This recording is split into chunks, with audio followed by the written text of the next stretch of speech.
Today, we're talking about the election. What if an election could move your portfolio? I'm finally getting older. I think I'm at that point in my life where these things Mm-hmm. actually matter to me.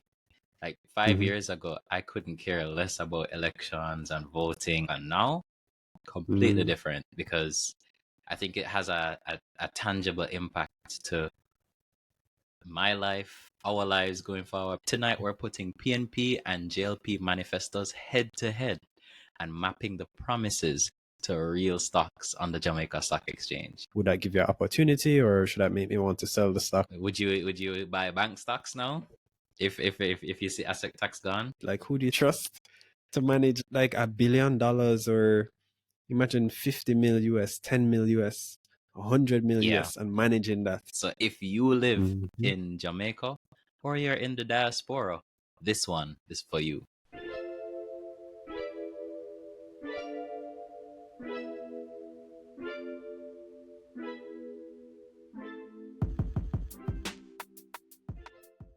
Hi guys, my name is Thaon Simms and welcome to the Limitless podcast. Joining us as always is your co-host, Dr. Matthew Preston. Hail up the people and Matthew. Hey guys, what's good? Excellent. And today, we're talking about the election. Dum And dum dum what dum. if, right? What if an election could move your portfolio? Tonight, we're putting PNP and JLP manifestos head to head and mapping the promises to real stocks on the Jamaica Stock Exchange. We're talking things like, energy bills, tourism, beach access, housing, crime, tourism, even entertainment, all of those things, right? So if you live Mhm. in Jamaica or you're in the diaspora, this one is for you. All right. Preston, how you feeling about this? Well, I think it's pretty interesting because the political parties, they can, I guess, have a plan. They're saying, okay, we're gonna grow Jamaica this way, and then this party is saying, hey, we're gonna grow Jamaica this way, Mm-hmm. and you can have a plan, and you can either, sometimes things don't go your way, sometimes you make mistakes, and then I think what I was trying to look for with this is to say, okay, is there any possible ways that, oh, my life would change if, say, a party were to change, or would a company, would they all be affected positively or negatively, Yeah. depending on which way it were to go. So I guess that's what it's even like, how like we did the Jamaica budget review, Mm-hmm. and I think we did it 2023. I don't know if we did it. I don't think we did it this year. I think we did 2024 too. And I remember just like looking at that budget, and it was talking about, oh, these are the plans we have, and and trying to look at, okay, which company once again could benefit from that, or which company would be negatively affected, and how could that affect the company's price, and would that give you an opportunity, or should that make me want to sell the stock or whatever. So yeah, I think it'll be interesting. Mm. I think it's such an interesting. I'm finally getting older. I feel old because I'm at that point in my life Don't where age I yourself, think that fair, true. But I think I'm at that point in my life where these things Mm-hmm. actually matter to me. Like five Mm-hmm. years ago, I couldn't care less about elections and voting and all of those kind of stuff, and now completely Mm-hmm. different because I think it has a tangible impact to my life, our lives going forward, my family's lives, my friends' lives. So I think voting is it's so crucial. It's so crucial nowadays. Um, so yeah, and I like to say that a lot of younger people are speaking more about elections, about politics, and so on. You're seeing it everywhere, on Instagram, on YouTube, on Twitter, everywhere. I'm watching the political rallies. I think they're hilarious. I'm watching the debates. I thought the debates are hot too. You know, so you get like a good insight as to what each party, what they want, And so with this episode, we're going to be speaking about, their manifestos, what their plans are for the next, 5 year, the next term at least, and maybe going forward as well, and long-term plans. So I think without further ado, let's jump right into it. I'll let you start, Preston. I don't know. We're gonna be talking about PNP and JLP. I don't know if you wanna. I'm not saying pick a side per se, but I'll let you decide which sector you want to speak on, and maybe which side you want to speak on. I don't know, or both. Your choice. A lot of pressure. No pressure. We're in black shirts. What I will talk about, we will talk about the general economy. So this was me. What I'm going to try to do, I'll link the manifestos of each of the political parties, I guess, in the description. So the JLP and the PNP, so that you can read through the documents or whatnot. They're pretty long documents. Yeah, I don't remember the number. Yeah, they're pretty long documents. But I guess I was just looking at some of the general themes. So it's I don't want to get too specific with all of the stuff, but there was some general stuff I was seeing. So I was seeing talks about the whole changes in income tax, trying to reduce the percentage of the income tax versus reducing or changing increasing the threshold to the income tax. I don't know, you saw that or what you thought about that? To me, I was there's some math that you have to do to calculate and be okay, does this work? And then this and it gets very, I don't know. Did you do the math? I did the math and I saw some tweets doing the math. So I don't know if we can maybe put them up on our podcast, but so essentially what I saw was that the JLP in their manifesto, on page 31, they said, under the fair, phased, and disciplined tax reform, and they say keeping more pay in your pockets. Everybody loves to hear that. They have a clear long-term vision for Jamaica's tax system, and they want to reduce the burden of direct taxes and shift towards a more growth-friendly structure that relies more on indirect taxation. Basically, it's, they want GCT to be the main tax driver or one of the main tax drivers, and less for PAYE, which is an income tax and so on, pay as you earn. And so they said we will build on our 1.5, Why do you think that the is? largest increase.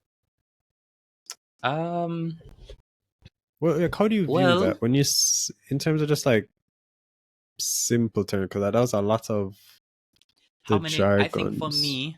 So, all right, let me just say what they're saying first. So it says their aim is to embark on a disciplined, deliberate, phased move towards a long-term base rate for personal income tax of 15%. So eventually, they want income tax to reach 15%. I don't know if that's, I guess, for everybody what or is it so now? on. Right now, it depends on your pay scale. I think if you make more than 6 mil a year, it is 30%. If you're between, I think it's 1.7 mil and 6 mil annually, it's 25%. Yeah, that's the income tax. So they're aiming to drop that significantly to 15%. Oh, you do the maths. If you're, I mean, I don't know what, I know what doctors make. So a lot of doctors, depending on their level, they'll hit that 30% tax threshold because, they work a lot of duties and so on. It's long hours, so they get compensated for that. So they're definitely, a lot of them are making more than 6 mil. So, and we're doctors, so that's why we said that for new viewers.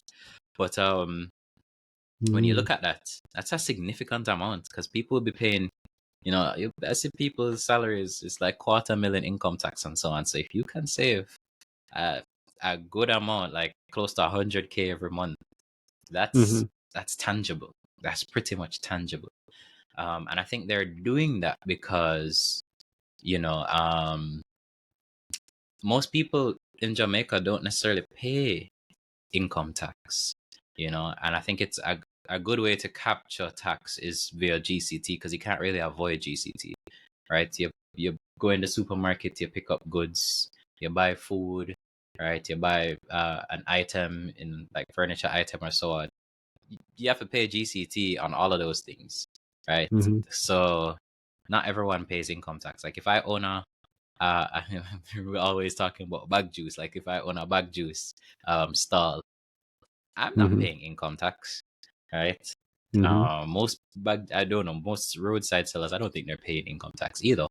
Mm-hmm. So I think it's a good way to capture, tax broadly per se. And I think the Mm-hmm. PNP recently, I don't know if it's in their manifesto. I don't think it's in their manifesto, but they said that their tax threshold, right Mm-hmm. now I think it's up to 1.7 where you don't pay income tax. They're raising that. They Mm-hmm. want to raise it to 3.5 million per annum, and they got a Mm-hmm. lot of like flack for that because I think they said the one when JLP wanted to move it up from 1.5 or so, and they said it wasn't feasible, and now you know the 3.5 people are saying it came out of nowhere. I haven't done the math. I'm not an economist like that. Well, I'm not an economist, period. I haven't done any form of math. I don't really know if it's feasible or not, but that would be tangible to a lot of people as well, that aren't Mm-hmm. earning more than 3.5 because they would save everything. I don't know how feasible it is, on a wider scale, budgetary wise, but hey, if they can pull it off, kudos. Mm-hmm. But it wouldn't really affect doctors now, would it? Because if you're paying over that, you're still taxed at that high rate. So Mm-hmm. for a lot of people that are earning more than 3.5 mil, it's not as it's not seen as it's not seen as, I don't know what the right word for it is, but as favorable maybe to them because they'd be paying the same amount of tax. So yeah, Mm-hmm. um, those are my thoughts on that policy specifically. Mm-hmm. But Okay. there are a few other interesting things that the JLP has put out and the PNP has put out under Mm-hmm. that same part of the JLP's manifesto. I liked the fact that they said they were phasing out asset tax. So Mm. Did they asset give a timeline tax. on it? I don't think they've always said something about asset tax. I remember 2020, I think Nigel Clark said, or 2019, he said he was considering it and so on. And I think he came on Mayberry Investor Forum or something like that, and he said, I think Barry is the one that that spoke to him either about dividend tax or asset tax, and they said they were working on it and so on. Mm. And you know, COVID came, and Mm-hmm. so that got scrapped from my understanding. But Mm. here they are again. But they said they're considering it, so I don't think Mm-hmm. there is a timeline on that. Mm. But Okay. It and was. what I think asset it tax is. So I think is it's 0.25% 25%. of the assets. So Hmm. how much is? Let me see. Point where it said 0.25. So And that's of the it's a tax on certain regulated financial institutions. So like, it's like a deposit taking NCB, right? institutions like banks. Yeah, like a NCB. And you can actually look on Mm. NCB's their Oh, in the annual financials. report in the financials. Yeah, you can actually see where that line is for asset tax. I think it's like, was it 5 million or five? I remember seeing it in their last Mm. their year end financials, 2023, 2024 Mm. full year. You could actually see the line item, so you see exactly how much money they spend in asset tax. Mm. Okay. Yeah, and it's not just deposit, it's certain securities dealers, I think life insurance companies maybe too, and certain insurance companies. And it was originally introduced in 20 I think in 2003, and then there were several changes and so on. But yeah, the proposal, I remember, I think it was 2020, where they said they wanted to reduce the rate to Mm-hmm. from 0.25. I think they wanted to slash it in half. So from Mm. 0.25% to 0.125%. But that didn't happen. COVID happened at that time, and rightly so. That would have been probably a big shock economically. So I get that, but hey, removal of asset tax means would you buy bank stocks now? If you see asset tax gone, how tangible is it? Because if you Yeah, I actually was look on trying. some of the financials, So I yeah, you could. found one. Maybe I can share it Mm-hmm. one sec. Yeah, and they said. So what they said is we are committed to reducing and ultimately eliminating the asset tax requirement for So I regulated found financial institutions. this is from NCB's annual report. Mm-hmm. They show, so I see a line, it says this irrecoverable general consumption tax and asset tax. So it's not, so it's saying GCT and asset tax. Yes. Oh yeah, it's So I'm lumped not together. Yeah. sure. Yeah. But I mean, this is what, 5.6 billion Jamaican. How much mil US is that?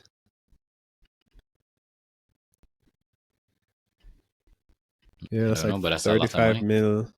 Yeah, 5.6. Well, I don't know how much is this mostly GCT versus, I don't know. I mean, last year they Yeah. made, how much profit they made? They made 13 billion in profit. So if a quarter of this, let's call that 5. Yeah, but yeah, it seems, and I think in general, what there are other benefits too, because I guess it makes it more attractive for, like, say there's a business, another business in another country that says, hey, we're gonna build this factory. We'll do like a joint venture. I guess some of these companies, well, he said it's financial institutions, I guess, but yeah, say there was another financial institution that wanted to come into Jamaica and whatever, and then or suppose they're like looking, I could go Jamaica, or I could go Trinidad, or I could go this, and then they look at the different pros and cons. Having an asset tax versus another country not having an asset tax would make someone possibly say, hey, I don't want to invest here or put some money in Very this true. country. Yeah. So you have to, like, for me, I also think about that perspective or that side. Yeah. Was there anything else that stood out? I mean, I saw stuff about the Development Bank of Jamaica getting like more funding. The That is JLP it. was saying, I guess that can help, develop, other businesses. The PNP was also talking about a National Youth Innovation Fund that's like $1 billion. So they're both looking, I guess, Wait, the towards PNP was speaking about what? Sorry. National Youth Innovation Fund.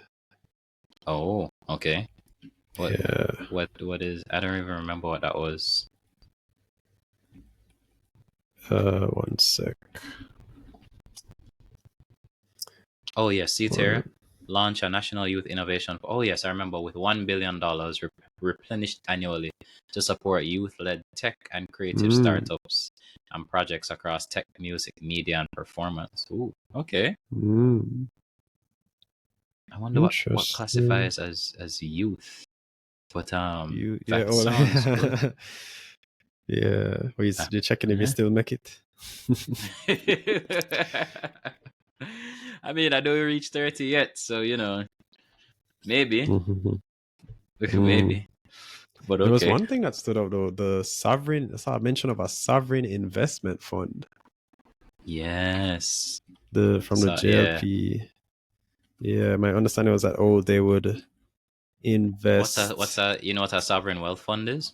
Yeah, I was saying, like, it was like, so Jamaicans' money, like, would be funded essentially, or put into or an investment manager would basically take over these funds and say, hey, I am gonna buy this company in this country, in, say, Japan, and I think that this buying this company at $10, or investing in this bond, or lending this company money, I think I'm gonna get like a good return. Like, I'm gonna put in 10 mil US and it's gonna turn into 20 mil US in 3, 4, 5 20 years or something like that.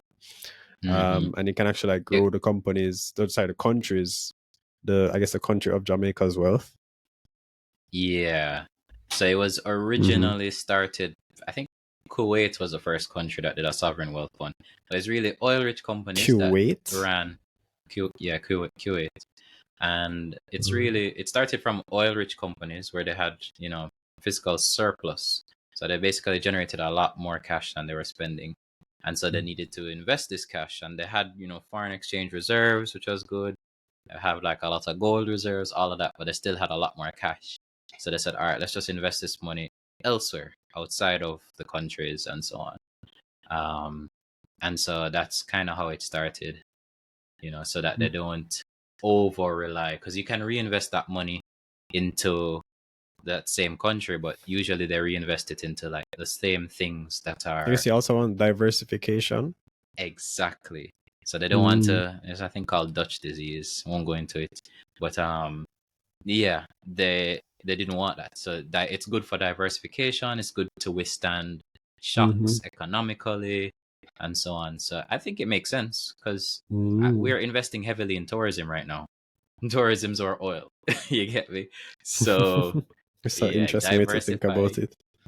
right? Yeah. So diversifying, I think, is a Have you good been following the oil move. stuff too? I have. We need to create an episode on that. Yeah, drop a like or a comment if we should. Yeah. Go into like some of the oil data stuff. But yeah, I mean, essentially how I see it is that they're saying we will, I guess, some amount of money that the government collects in taxes every year or whatever. That's the money that they make, their revenue, and from us, the people. And then they're saying, okay, we will. It's interesting because I'm like, who do you think would manage it? Like, how would they structure that? I'm really hoping that they structure that well. I'm just usually like, the who? central bank manages it. So I think BOJ would manage it. Nah, Like but it who would be the head? Like, who do you think would actually run the fund? Like, is there someone that you would trust to manage? Like, I mean, this is literally in the. Think about like I don't know. I don't think it says a size, but like $1 billion, or imagine 50 mil US, 10 mil US, 100 mil US, and managing that. Like, who would you trust to do that in Jamaica that you know? I would do it myself. I mean, I don't know, but I think hey, it'd have to I be would someone with retire in that department. credentials. True. Which is why I worry. No, there are people. I'm pretty sure there are definitely people that could do that for sure. I don't know who there, but I know there are definitely people that would be able to do that. But I think that's a more longer term play. I don't think that's now. And they said it's once Jamaica's debt to GDP falls below 60%. So hey, whenever that happens, I guess it's just like they're paying down. It's like, oh, if you have really high credit card debt, instead of investing in here, you should actually sometimes maybe pay off the debt first and then start investing it in something that you can get a decent return on. It's almost like you get a higher return on your money. You basically get a higher return on your money paying on the credit card debt than investing it in whatever else. But yeah, those are some of the stuff I guess. Oh, you have another one? One other thing I like is the new Jamaica Micro Stock Exchange. We spoke about it before. Well, that's not really new, but it's not new, but it's in the manifesto, so we have to talk about it. Yeah, and I think that Randy came on the podcast. We can link that episode, and we spoke, at length about how we think it would be set up, and what tax benefits they could possibly get, and what size companies, because it would probably be below 50 mil, in terms of like market cap and so on, or not even just market cap, how much they would want to sell, and I just think it's a brilliant idea. It's another Kickstarter, the junior market, which was brought forth, I think, also by the JLP, oddly Shaw. They kickstarted the junior market, and we've made so much money off of the junior market. So a micro stock exchange, that that potential upside. That's just more Yo, opportunity. I want It's some more. like $1,000 allocations. $1,000 allocations, like some Mm-hmm. tiny, like someone imagine you are looking to invest in this company or a prospectus drops, or Yeah, it's could all be suppose like a hairdressing, it could be anything, like a hairdressing company, but could be anything. they've been like building out like more than one branch, and maybe they all have Mm-hmm. like a franchising agreement or something. I don't know. No, it, And it could be you could brilliant. buy. They're like, oh, we want to raise um I don't know, $10 million to go into, I guess, Mandeville or something like that, and Mobe, and they're already in like, oh, Kingston, and maybe they even have multiple branches in Kingston that are doing well, and then they're like, hey, we want to do this, and then they all have I like know how much it costs, and then they say, hey, and then so people essentially would really, if it's like a very profitable business, the brand is really strong, people like really want to buy into the company, and then if there's only a few shares, there's not really much money being raised. Like there are not many shares out there. If there's a lot of demand, that's price, like upward price movement, which is, the best Yeah, thing. yeah. And I can imagine, like, if I was just starting out investing in stocks, that would be a Yeah, perfect look at place to that. look at too. Perfect. Because, you if you have like $1 million, you may not be able to get the million in. Because suppose they're only raising like 10 mil. You get me? Yeah, But you'll be 10% if, of it. Imagine, mm-hmm, yeah, because like it's just what's that? Because it's weird because the whole system or the way it's split up, it's like, oh, if more money is like, say they're trying to raise 10 million, 100 million applies, it's like they're going to try to split it up so that yeah, everybody gets some amount, like a percentage of what they should get. So, oh, you get 1% of what you wanted. So if you applied with $10,000 you wanted to get worth of shares in the company, you only get 1,000.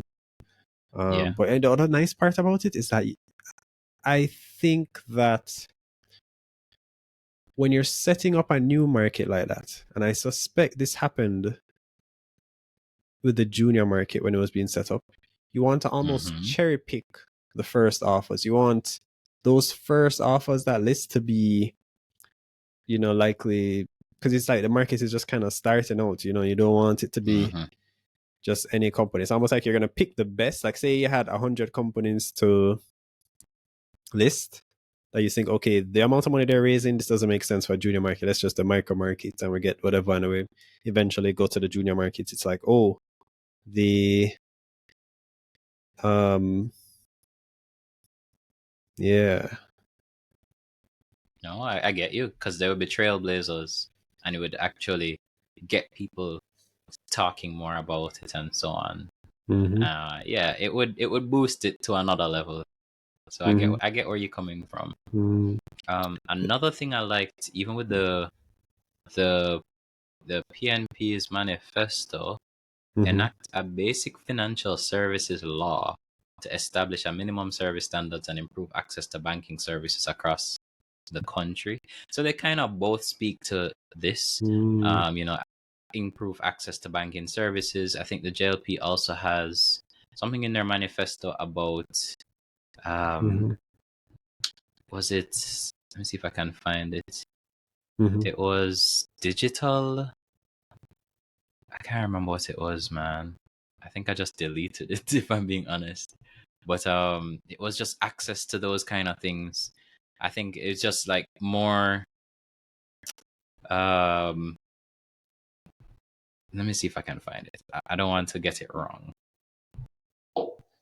What is I it you're think I looking literally for? just deleted it. I just deleted the screenshot. I have Mm-hmm. to take it out the bin. Okay, so digital payment system for real-time banking as well. So a seamless system of digital payments to enable every Jamaican to execute real-time transfers across all banking institutions. The Mm-hmm. payment system would also be able to have real-time person-to-person money transfers, similar to what is seen in other digitally advanced countries, such as in India. Mm-hmm. And I thought that was good. And remember, there was an episode we were talking about where we want it to be easy to switch banks and stuff like that. We want that ease of, you know, if I don't like this bank, I just Mm-hmm. want to switch over to this bank. or if I want to be able Yeah. to send money quickly, Mm-hmm. I want us to get to that level where Mm-hmm. It improve can the cash app competition. somebody, and it improves competition. Like look Mm-hmm. how in America you use Cash App and Zelle and those kind of things. We don't have anything like that here, really. Mm-hmm. So I want us to, fintech is growing significantly in developed countries. Why not Mm-hmm. Jamaica? So I'm for anything that allows those things to be a bit more seamless. I Mm-hmm. like investments into fintech. So Mm-hmm. yeah. Yep. But those are just some of the things. I think we've spent some time on, Mm-hmm. banking. I think the last thing I like is promoting financial literacy. I think this was also in Jamaica, JLP's manifesto. Mm-hmm. Um, and hey, if we can benefit as Limitless, because that's all we do on this podcast, it's really financial wellness. So Mm-hmm. we promote financial literacy. So if hey, I'm not saying anything, but if you need somebody to do certain trading and so on, we are definitely here. So yeah. All right. I Moving think on to the healthcare next stood out to segment. me. Healthcare stood out to you.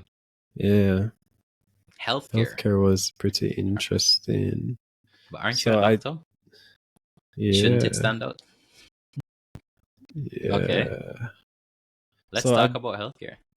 yeah, because, I don't think it's a secret that a lot of countries struggle with, healthcare issues. It's either not affordable or very hard to afford a lot of stuff. And yeah, government will try to, do like certain programs and stuff to help out patients. And, to be fair enough, as much as I would still say, oh, it'd be nice to if the government could do more, it's like more will almost always be better. Mm-hmm. But I think it's sad sometimes because I think any government, I'm sure that even cycling between each of the governments at the JLP PNP over the last few years, each one has likely done something good for healthcare. Like they implemented some sort of, or during that ruling, that when that party was ruling, they Mm-hmm. implemented some sort of program. Like I'm sure you could go through different programs. Maybe one is developing them more than the other. I don't know, but I think a lot of times people don't really know what the government does. Sometimes, it's like people. I think we tend to we'll critique a lot. So it's like we'll say, oh, they should do this, they should do this. But it's like when someone does something good, we don't usually give the amount of appreciation that I guess we should do. Yeah. But yeah, after that little random tangent, I saw like stuff about different upgrades. Essentially like I think on the JLP side or something about adding 27 new operating theaters over the next 2 years. I don't know how many operating theaters there are overall in the island, and I'm assuming this is public operating theaters, so or where people do surgeries basically. Because I know that there Mm-hmm. is still a lot of backlog as it relates to certain surgical cases. So then that could help. I'm not sure like this. I'm also thinking of like the staffing though. So I hope Yeah. that they factor in staffing, like and I know that I think on the PNP side I saw them talking about like scans. So they were saying that they want um every I think parish hospital. So in the different parishes, I guess the major hospital there, they want them to have some amount. I saw radiology and CT scans. So it's like, oh, if someone comes in and they have something like some part of their body is like swollen, like their belly, they're having some really bad belly pain, and then their appendix or some organ in their body is like blocked or it's causing pain, and they need to cut it out to the surgery emergently. It's like, like as an emergency, it's like, oh, they sometimes have to get transported because they don't have this place doesn't have a operating theater. So then that's where I guess both of those can go into play because it's like, oh, the CT scan. You even have to think about that. Look at that. Like if you had imagine having an operating theater, but then you'd have a CT scan. I hope someone thinks like say, hey, we need the CT machine. Like, imagine having a Yeah. CT machine it's saying, oh, you need to do the surgery, but then there's no operating theater there. So I just hope things like that are thought about on either side. Was there Well, anything else that stood out to you in healthcare? there's so much that stood out to me in healthcare, but I want to touch on those points that you made. So the more operating theaters, you're so Mm-hmm. right. I think staffing is going to be crucial Mm-hmm. because as much as we think, okay, yeah, there are doctors that can do it and so on, but nurses would need specialist nurses.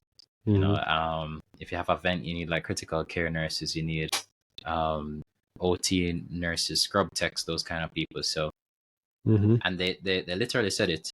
They said, JLP said, we will add another 27 operating theaters over the next 2 years. Literally over the next 2 years, 27 Mm-hmm. operating. That's a lot of operating theaters in the next 2 years. So if they can pull that off, that would be there will be a heavy demand for a lot of healthcare workers. But both speak to increased diagnostic equipment, both PMP and JLP. But I have to wonder now, if you're increasing the amount of, and they say it to, X-rays, MRIs, ECGs, ultrasound, CT scans, those kind of things. What happens to those other companies that, rely so heavily on public sector, um, patients to fund them? I'm talking companies like Apex Radiology, Elite Diagnostics, which are both listed on the Jamaica Stock Exchange, by the way. And remember, in Apex's prospectus, they got about 25% of their patients from public sector. So there's a whole program that allows public sector, if your Mm-hmm. patient's in a public hospital and they need a scan done, uh, and the scan isn't at the hospital, maybe the CT machine is down or whatever, they can get it done free privately, and the hospital or the government will pay that private institution, like Apex Radiology. But if the government now increases the diagnostic equipment and these things are still free, assuming these things are still free because healthcare is free, right?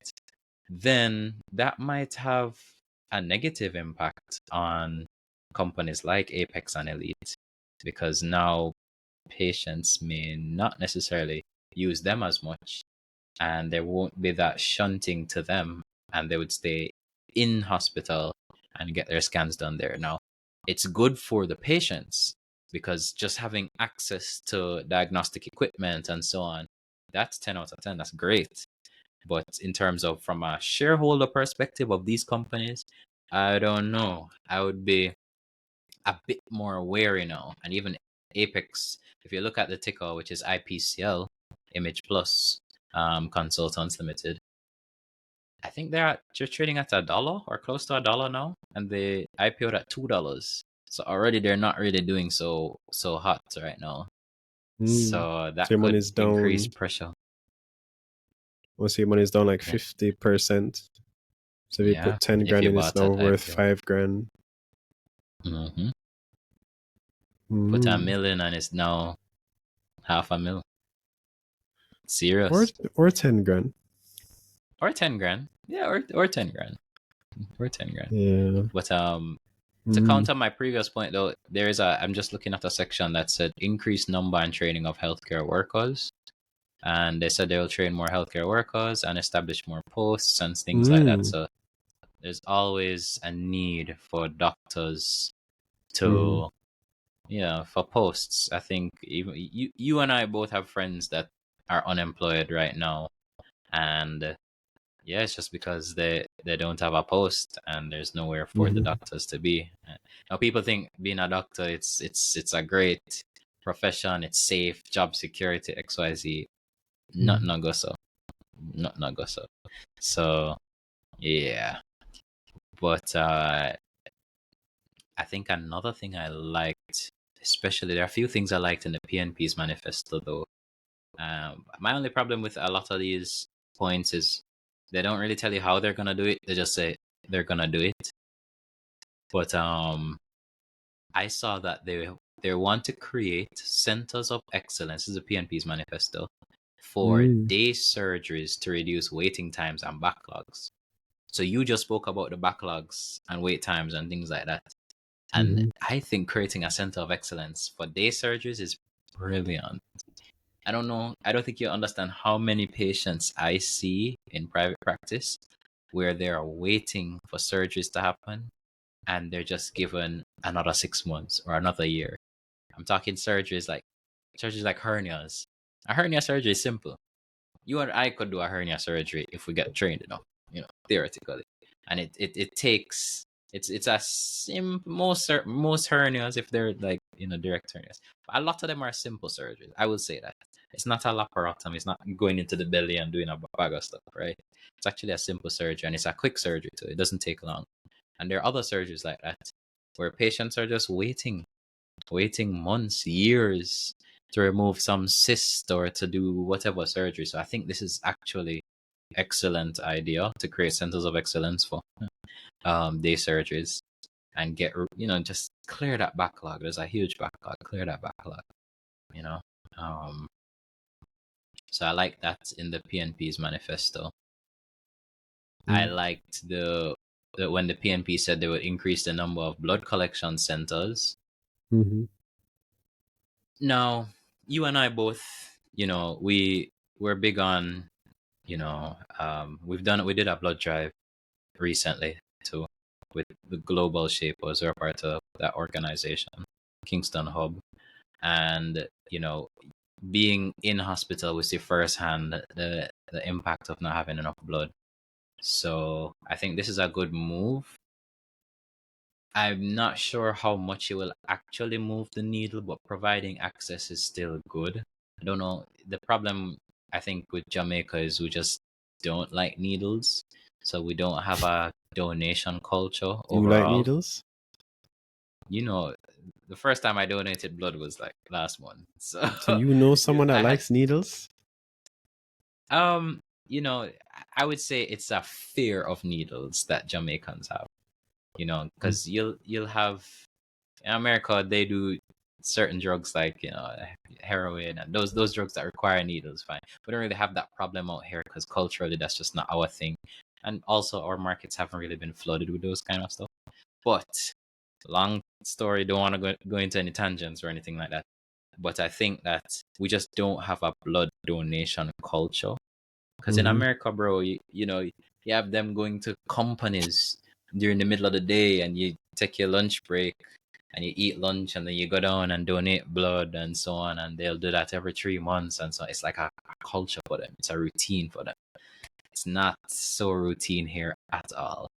So, but I like the thought of increasing the number of, hey, everybody must know somebody that want blood at some point in time. You must see a graphic go up requesting blood. A pregnant woman needs blood or somebody needs or someone has a emergency surgery. Yeah. Yeah. So I think it's a good initiative. Anything else you liked in healthcare? So the other thing that stood out to me, I saw both of them, I guess, trying to push for more development of your primary care, which is basically the general doctors. So it's like, if you have an issue that's a random pain, instead of going to like an emergency room, you can just go to either a health center near you, or you could go to like a private doctor who just can deal with most general things versus like a specialist. I'm just like a kidney doctor or whatever. I know that primary care, most countries, like the primary care aspect,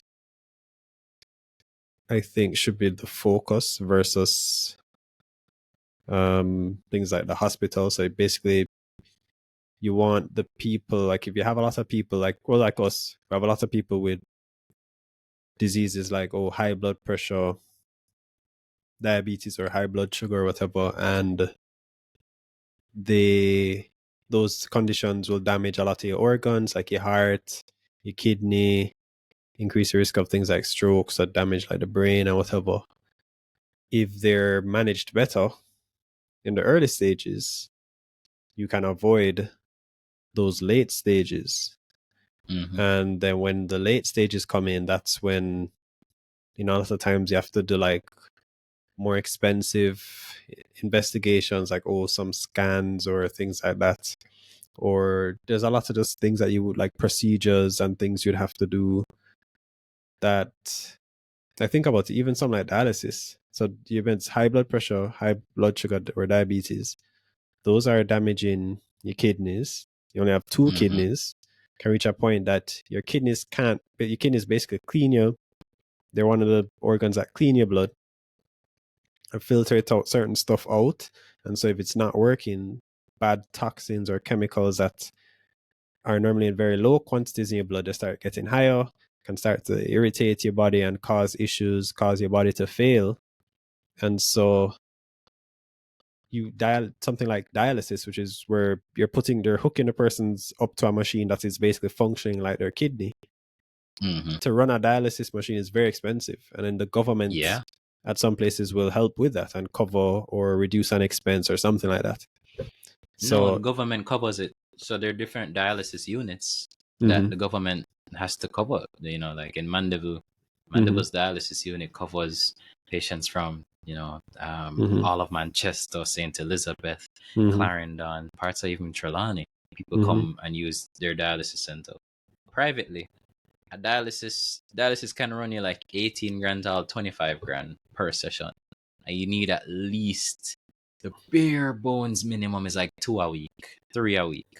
So can you imagine that? If you're doing 3 a week, that's quarter mil at 20 grand, I think, around that. That's like close to mm-hmm, quarter mil a month that you're spending, right? And that the government has to foot basically per mm-hmm, patient. So you're right. Preventative medicine is definitely the way forward. So I like yeah, that both governments are thinking about more push towards preventative medicine, primary healthcare. And in fact, I think the JLP actually gave numbers. Uh, they said they actually gave two sets of things, which I thought was interesting. mm-hmm, One, they said primary healthcare reform, they'll increase the number of health centers offering access to doctors 5 days a week by more than mm-hmm, 100%. So one of the health centers I used to work at, I used to work in Manchester Health Department. So we mm-hmm, would go to Porus on like Mondays and Fridays. We'd go mm-hmm. to Mile Gully Tuesdays and Wednesdays, and we'd go to different places on Thursdays. Now I can Oh imagine wow. Porus is one of the hot clinics, right? There are a lot of people there, and there's Mm-hmm, Mile Gully and so on. But not every health center has a doctor there 5 days a week. mm-hmm. So Oh wow. they're increasing that by more than 100%.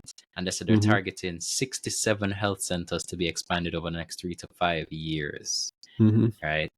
And also they have late opening of health centers, extended care they call it, and they'll increase those numbers by 25% over the next year, with an mm-hmm, additional 25% in the following year if required, in mm-hmm, response to surveys and so on.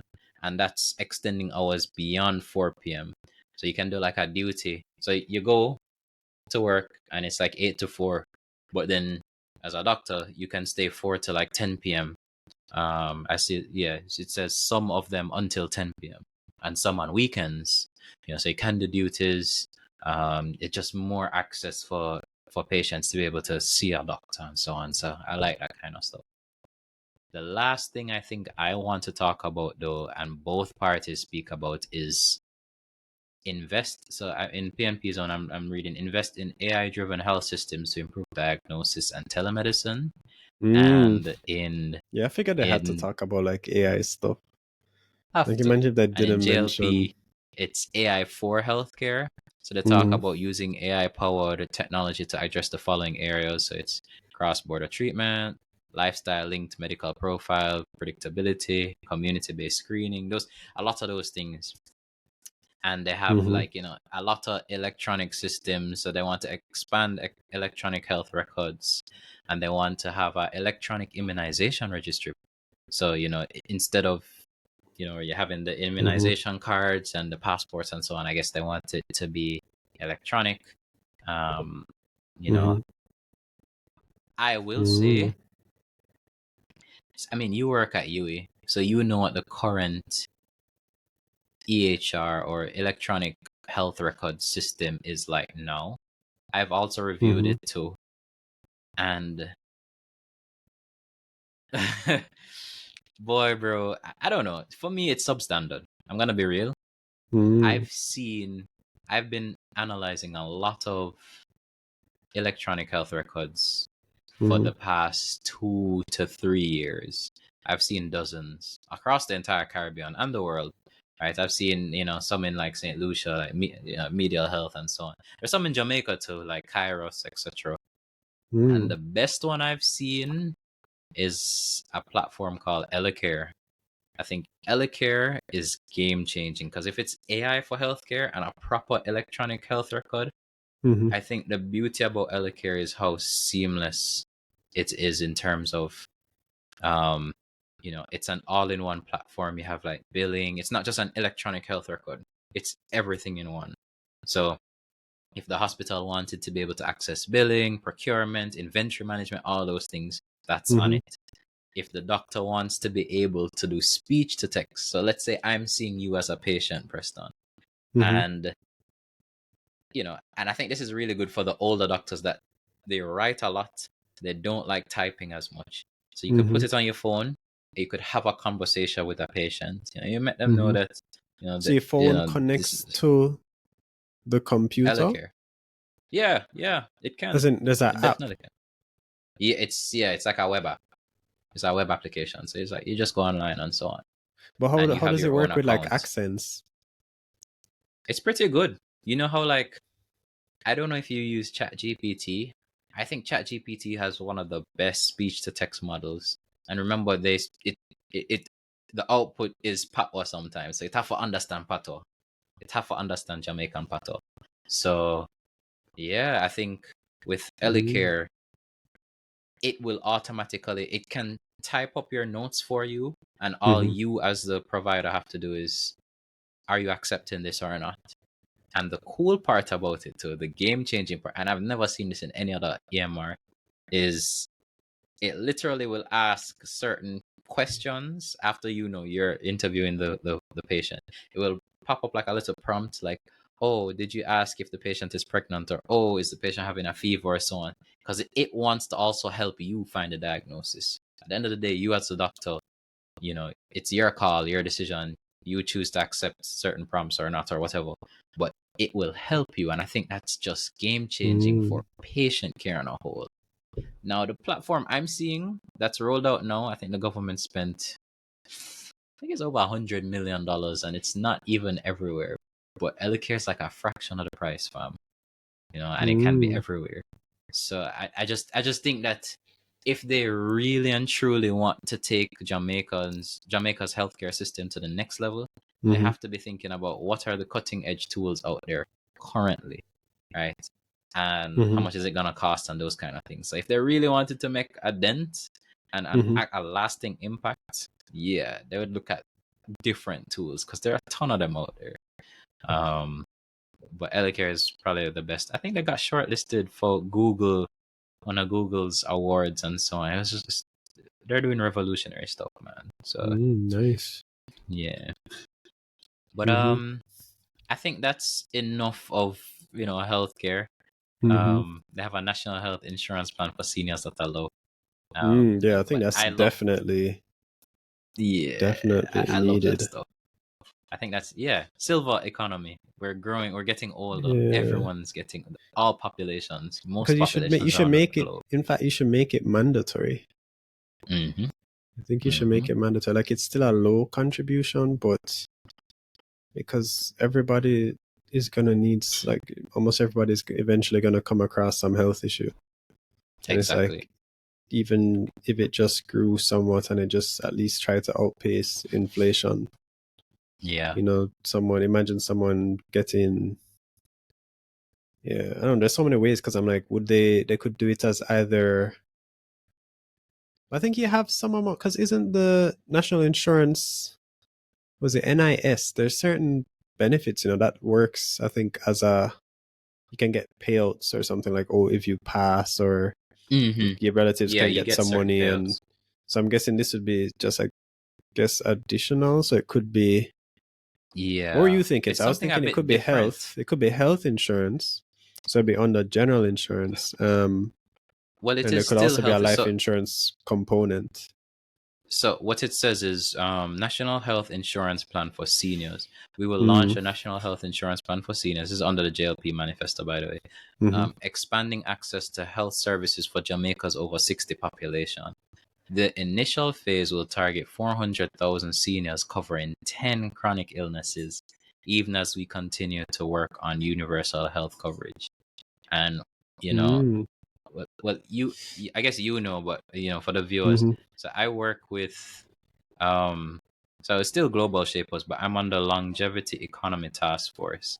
And I Mm-hmm. did some work with World Economic Forum and those people in those circles. And these types of policies are some of the things we discuss. Mm-hmm. And I just think this is so important for protecting us as we get older, and we're just living longer, so we need these kind of policies in place to support that generation. So yeah, I think this is next level. So I Mm-hmm. like this kind of thinking. Mm-hmm. But we've spent so much time on healthcare. Sorry, guys, we're doctors No and nerds. bias. No bias, no bias.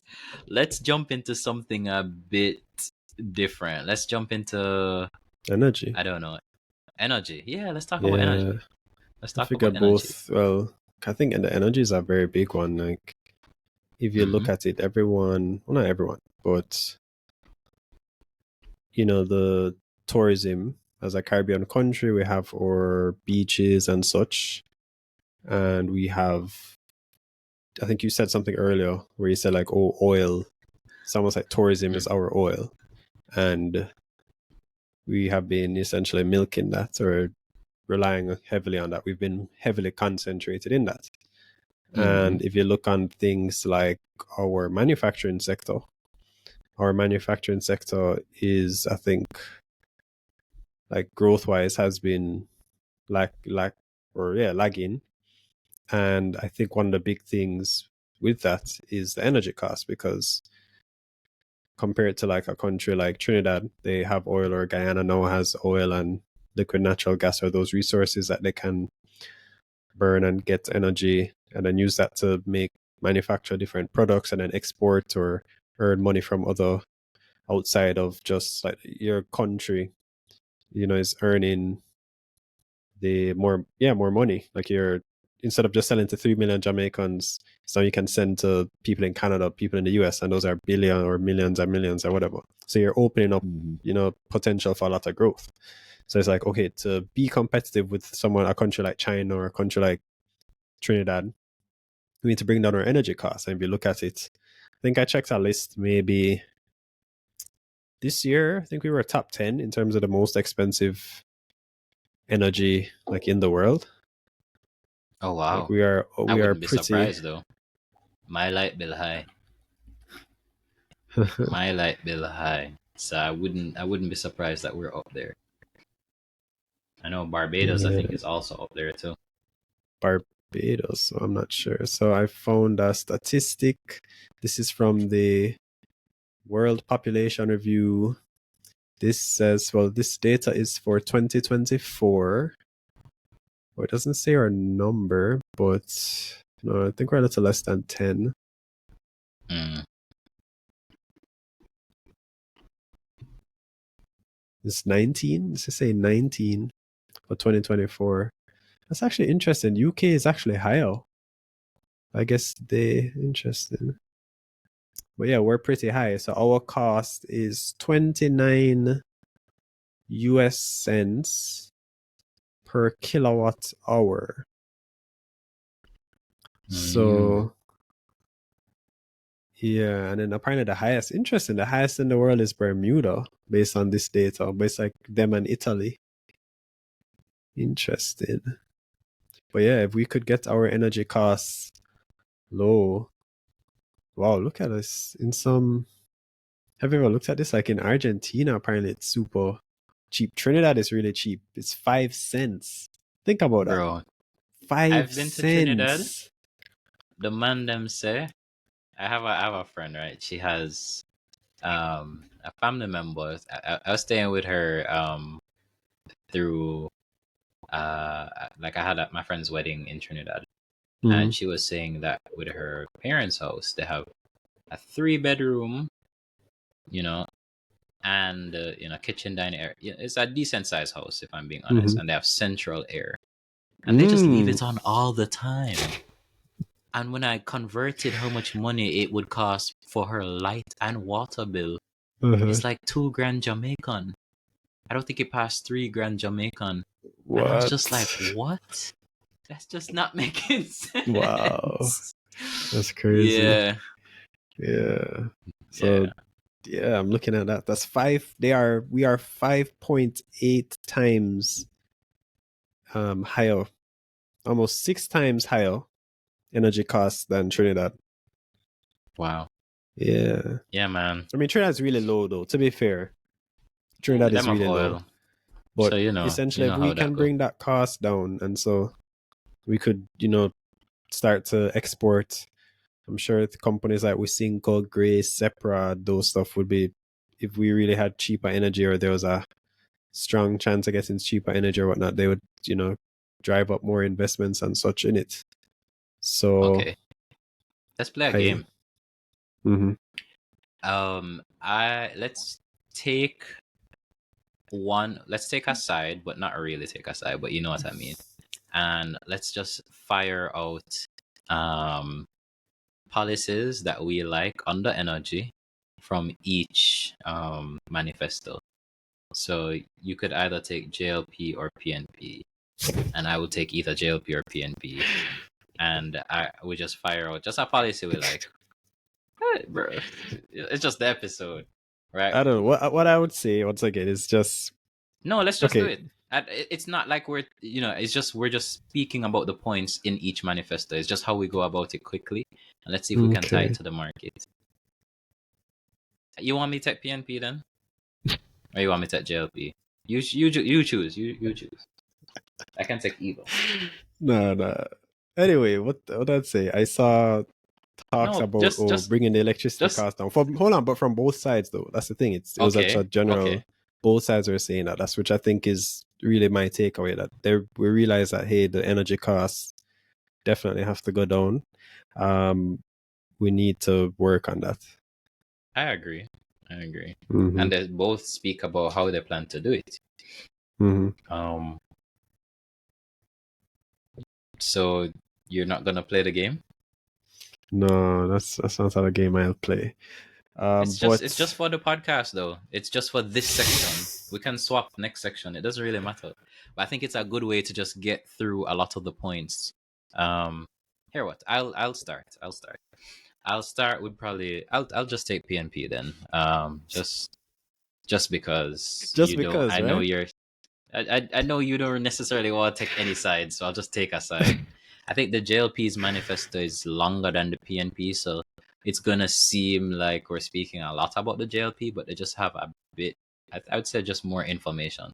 It's a I mean, they're longer. the ruling party, so I feel like Yeah. there is going to be a natural bias, no? I mean, Easier if for you're them to get biased, date. I don't know. You know what I'm saying? Easier for them to get data and those kind of stuff.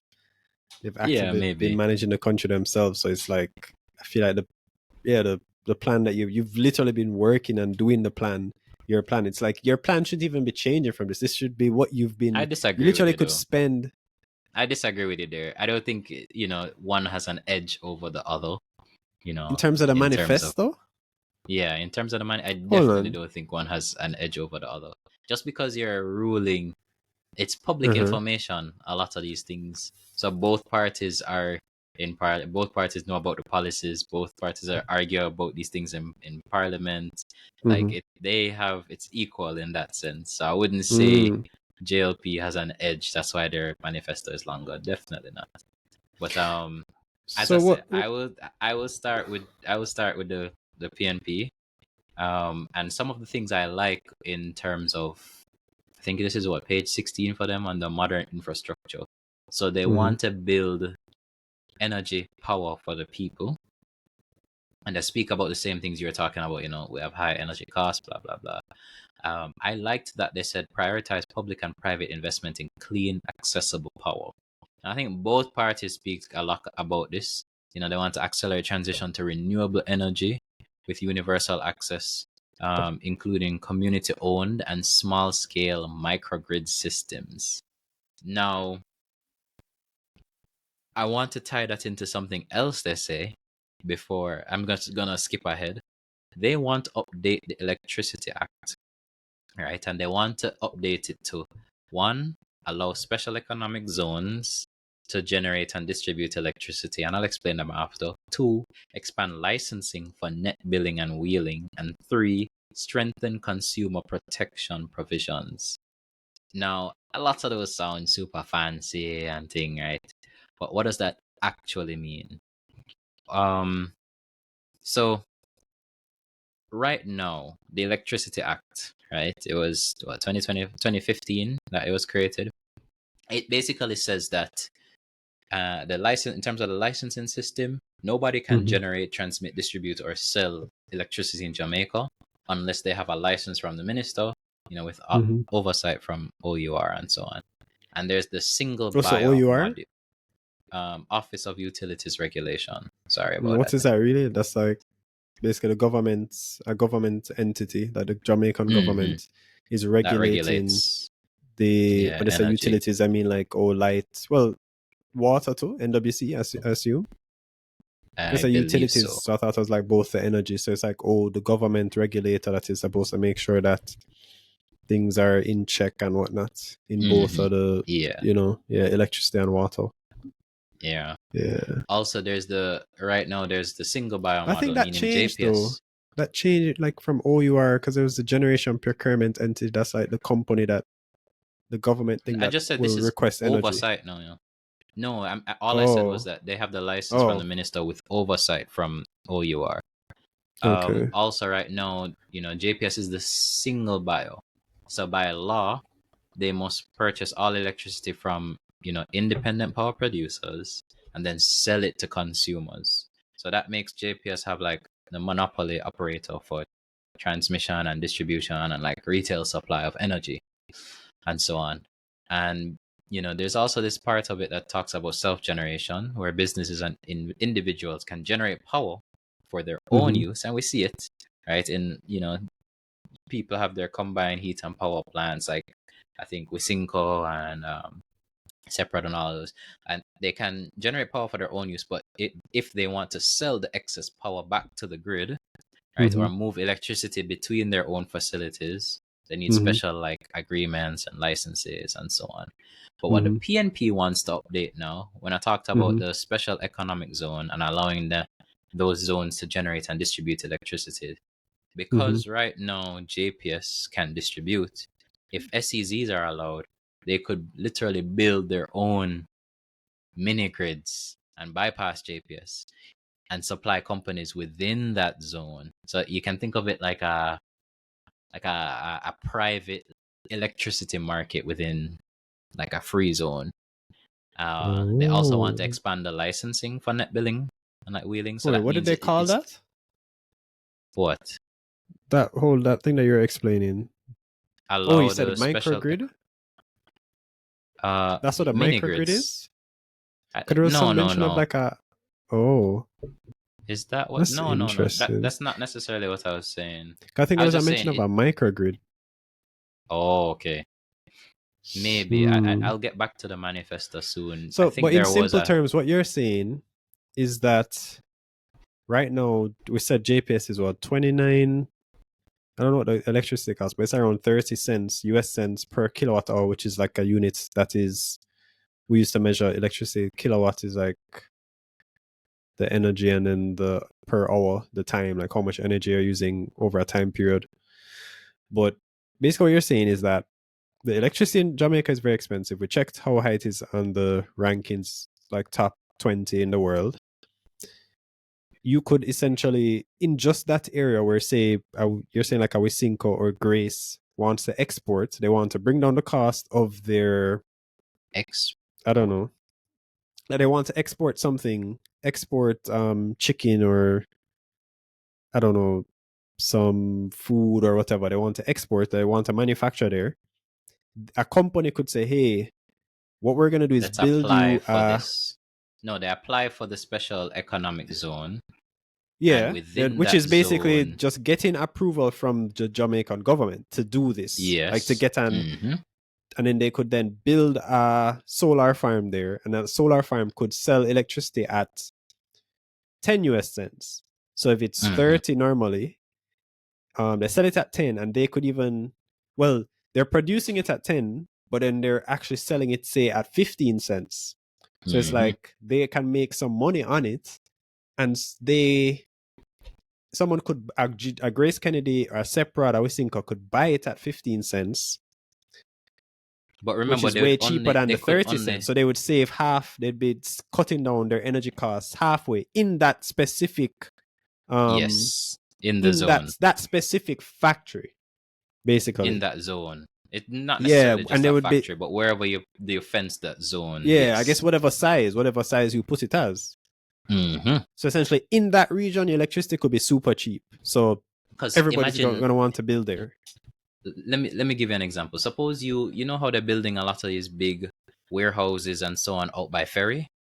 Mm-hmm. You know, like off Mandela and so on. Like you imagine having an entire block of that, it as a special economic zone, you know, for electricity.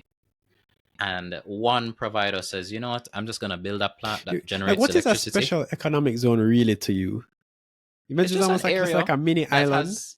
It's like you're saying, like, oh, this is a different country, even though it's in the same country. Oh, this one here, I draw a line with a marker. Even so, like that's so funny that you just come up with this concept. Oh, magical marker. Okay, it's cheaper there. Like it should be cheaper next door, 10 feet away. The electricity should be triple the price, but here it's half the price. Yeah, I think it's sick. But I mean, a lot of the concepts us as humans create are insane like that, like LLC, like, you know, who thinks of those kind of stuff. You said, wait, LLC, a limited liability company? It's a company. Yeah, so, just creating a company. I don't owe you the money. The company owes you the money. You have to sort that out with the company. The company. Facts, bro. I'm just a shareholder. Yeah, you know, just a shareholder. So I think those concepts are brilliant. But another point that was that Sapiens.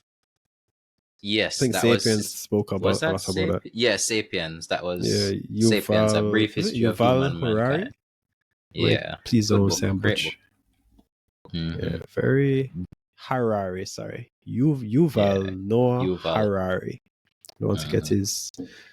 But yeah, random tangent. But yeah, at the end of the day, I was just saying, hey, energy costs come down. I did see one thing stand out. I think in the JLP's manifesto, they spoke about this waste to energy facility and like how I think they were gonna, it was gonna be at some of the dumps, and then they were going to basically try to modernize the dumps and then try to turn some of the waste into energy. And then I think it was like 65 megawatts. I was mentioning, hey, that's something that a company could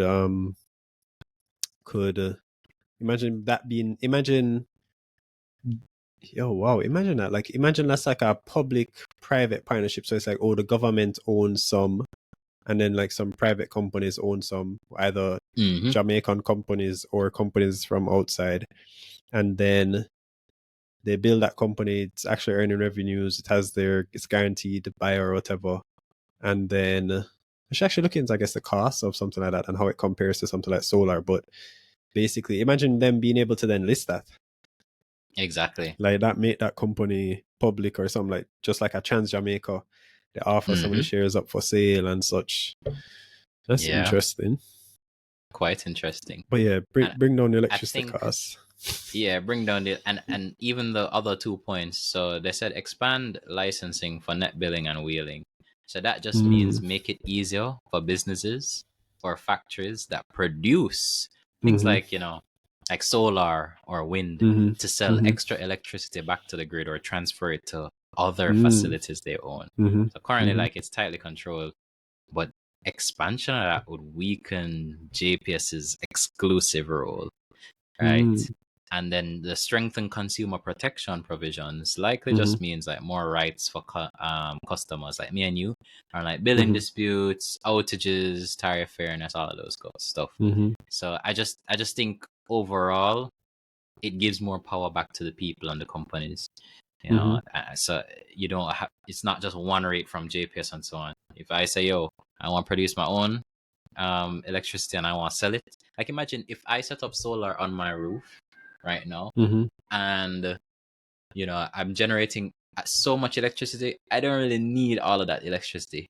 I'm like, I just go over to my neighbor and say, hey, you want to buy some electricity from me?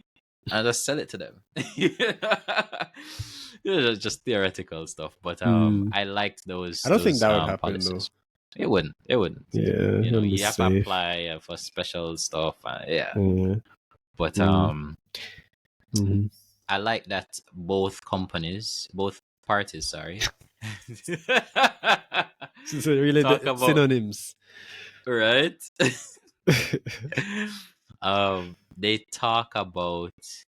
So, you were asking about the microgrid systems. Yes. Accelerate the Mm. transition to renewable energy with universal access. This is LPNP, including community owned and small scale microgrid systems. I Mm-hmm. thought that was cool. Because if you have a community owned system, if a community is generating its own power, independent Mm-hmm. of JPS, Mm-hmm. right? I think that brings so much power to that community. Because imagine Mm-hmm. you set up like a solar farm or a wind farm for just one community, Mm-hmm. or you just have a couple windmills out, or I just think that's kind of cool, to be honest. And Mm-hmm. it's in keeping with the current government's plans Mm-hmm. of that 2030 vision of 50% of all the energy we produce, Mm-hmm. is from renewables. I think that's a Mm-hmm. good step. But yeah, counter Mm-hmm. me, bro. Talk to me about some of the JLP stuff. What do they think about energy? It was mostly the same. That's what I was saying. It's not really much difference. The same. I didn't really see much difference on either side. Mm, The only thing I I saw, I think think, there's different was that I saw the mention with the JLP about the 65 megawatts, which I mentioned already. The rest of it I saw uh, as the same. The oh, waste to energy there's plant thing, where they hmm would turn some sort of trash or garbage into electricity that you could sell and whatnot. I think there are a couple of things I liked with the JLP, and it was they actually gave targets. So they said new renewable projects to expand generation capacity. So they said 100 megawatts of new renewable capacity already awarded, coming online by 2027. They gave an additional 220 an additional 220 megawatts of renewable energy with storage is to be procured in 2025, along with JPS replacement of 171.5 megawatts of retiring fossil fuel units exclusively with renewables. And they're basically just saying together these efforts will take Jamaica's renewable share of electricity generation to approximately 48%. And then they speak a lot more about expanding safety through solar access to low income communities. I like that. So, they'll give out like solar lamps and solar systems to vulnerable Jamaicans, prioritize solar where the grid can't reach. So, if the grid can't reach certain communities, they want to think of more solar solutions and things like that. And they have some other really cool things there too. I know we're probably pressed for time, but yeah, those are really really good in the manifesto. Creating more jobs through local solar deployments. Sorry, clean up public transportation, which they've already done. Already more than 50% of the JUTC's fleets run on clean energy. The CNG, which is compressed natural gas, you can see those buses too. So Mm-hmm. yeah, um, a lot of positive things through renewables. Both parties are speaking about. So I like that. Mm-hmm. Mm. I think Um, also what stood out to me was education. mm-hmm. Um, I did see Talk to me. mentions about artificial intelligence, and trying Mm-hmm. to give more kids like food at school and trying to improve the literacy rate, which is pretty low. Trying to make sure that students get to school on time, and I've seen stuff like that. I guess on both sides too, in Yeah, terms of building JLP had a schools more. whole education manifesto. Mm, It's like a whole document on just education. mm-hmm, Yeah. mm. So you still don't think that gives an advantage? I'm confused. So if a party, okay, when you practice something, like Yes. say me and you have a plan Mm-hmm. to, I don't know, do a project, Mm-hmm. and say we're both bidding for the project, I win Mm-hmm. naturally, and then I'm working on the project, and it's like I'm getting the practice and I'm failing sometimes and I'm getting better and I make a mistake here, I learn from it. But you are like, okay, next year I'm gonna apply for that project. Mm-hmm. And but you're like maybe researching, but you're not remember doing the project. Like I'm doing a project and I could be researching. And But it's you're like I have posting a the project stuff publicly. You're posting what you're doing, so uh-huh, everybody knows exactly what you're doing and the mm-hmm, research you're taking and so on. mm-hmm. Okay, It'll have yeah. some So we have. information on it, yeah. Mm-hmm. But I remember it's not there's not just the like actually doing it. I'm getting that practice. I'm putting my hours in. But you're So you're saying it as if the opposition isn't a part of, you know, the policy making. They're not. They have, you know, there's the House of Representatives. There's, uh-huh, their MPs, people that have seats, bro. Like, mm-hmm, it's more than just, oh, JLP is one. You're thinking of it as more like an absolute, where mm-hmm, JLP has all the power and so on. And no, mm-hmm, there's still a decent sized power in the opposition. Um, mm-hmm, and I think that's the beauty of our kind of system, where it's not just like a monopoly and they control everything and so on. mm-hmm, It's just one. It's not like China at all. It's not. This is not the CCP. This is, this is literally. Um, you still have them. PMP still has a role to play in all of this, mm-hmm, and so I don't necessarily think that's why the JLP's manifesto is longer than PMP's or has more like information and stuff like that. I just mm-hmm, think, you know, yeah, I don't really want to say what I think, but yeah, but I agree with let's go back to the education point. mm-hmm, I like a lot of the things that they're putting forward with education, you mm-hmm. know, Like both everywhere, sides. both sides. Because I mean, right now I have up the PNP's on. The JLP's on is a whole document, which I liked reading through. And I think, Mm, was Andrew the minister? Or he was in charge of education before he became prime minister, I believe. So maybe mm. that's why it probably speaks to him more. So I don't really know. Um, I mean, but the we do children need are an the future, education bro. reform. Yeah, and the children Mm-hmm, right now, they need help. They definitely need help. I think the world is evolving so much. We mm-hmm, need to ensure that our kids are evolving with the world at the same pace as all these. We need to stay competitive globally.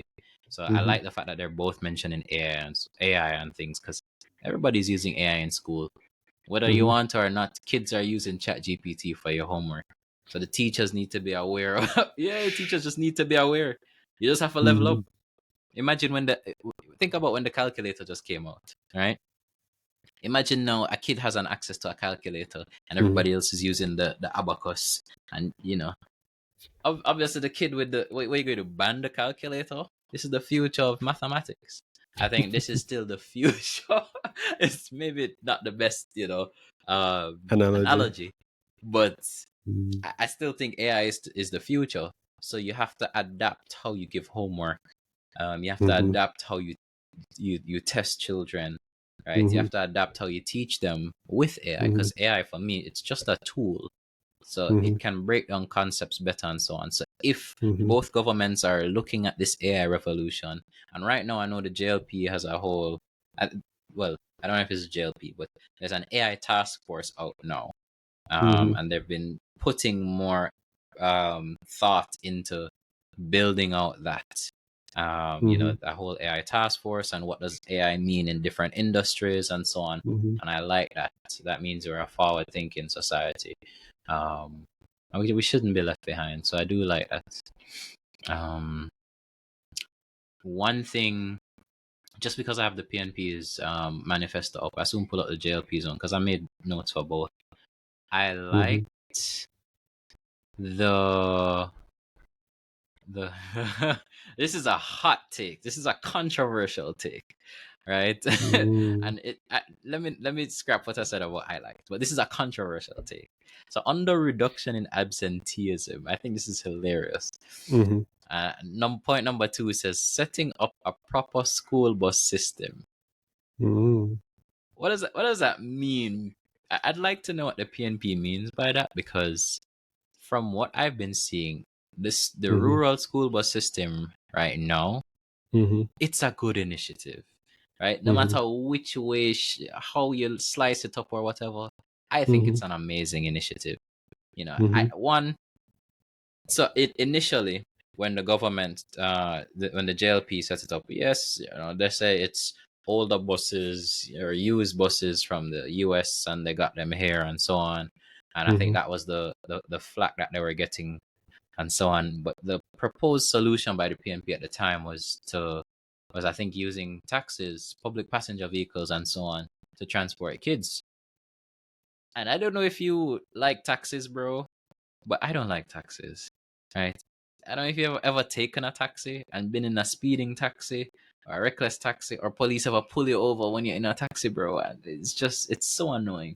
So if I can get less taxis on the road, me personally, I'm gonna support any policy that has less taxis on the road. That's just me. Mm-hmm. Sorry to all taxi drivers and so on. It's not your fault. You also hate your friends. I know, it's okay. It's okay. But Mm-hmm.